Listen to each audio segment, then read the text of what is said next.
Valentine, je vais te montrer comment on abaisse une pâte.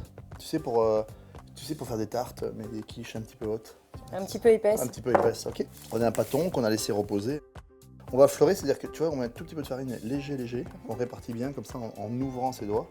Et on va abaisser. Alors on a un pâton, tu vois, qui est bien souple, et on va l'abaisser doucement. Et je fais toujours des quarts de tour pour garder vraiment la forme ronde.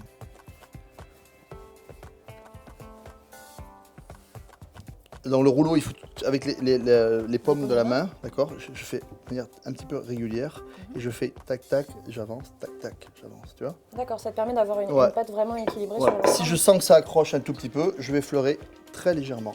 D'accord. Voilà, il faut qu'en fait, ce qu'il y a de bien dans les fonçages, ce qu'on appelle le fonçage pour faire les tartes, c'est que c'est pas moi qui tourne, c'est la pâte qui tourne, d'accord. Et alors ce qui est important, c'est que ce soit bien abaissé, que ce soit bien régulier de tous les côtés. Alors surtout, c'est d'avoir un rouleau le plus simple possible. Alors, des fois, il y a des poignées, et en fait, avec des poignées, ça marche pas très bien parce que tu appuies plus d'un côté que de l'autre. Le meilleur rouleau du monde, il est là, hein. Je veux dire, c'est le plus simple possible. Voilà, c'est le plus simple, mieux c'est. Hein. Comment tu fais pour avoir la bonne épaisseur, qu'elle se tienne bien? Alors après, c'est une histoire de goût, en fait, si tu veux.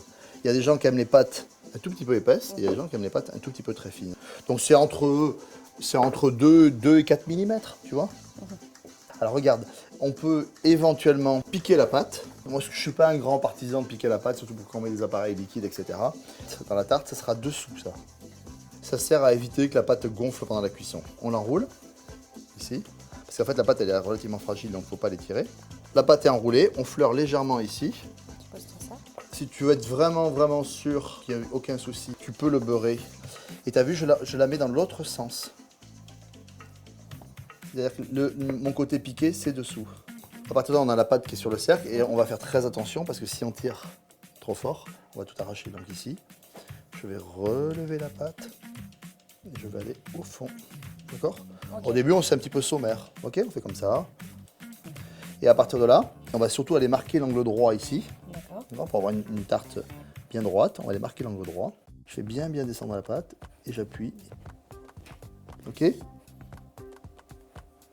Là, les angles droits sont bien marqués. C'est important parce que quand on va démouler la quiche, on aura une jolie quiche bien droite. Et puis là, on va lui faire un petit bourrelet. De 1 cm à peu près. Ce qui sera un peu le... D'accord, donc la pâte va revenir un peu en fait. Ouais, mais après tu vas voir. Donc ici j'appuie, à la fois j'appuie sur le cercle, tu vois, comme si je pourrais presque le détacher directement, quoi. Tu vois, on fait un petit bourrelet. Ce qui après sera le trottoir.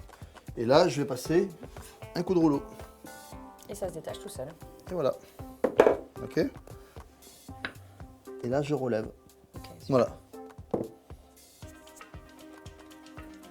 Et après, si je veux faire un joli chiquetage, je prends 2 doigts ici, je fais ça.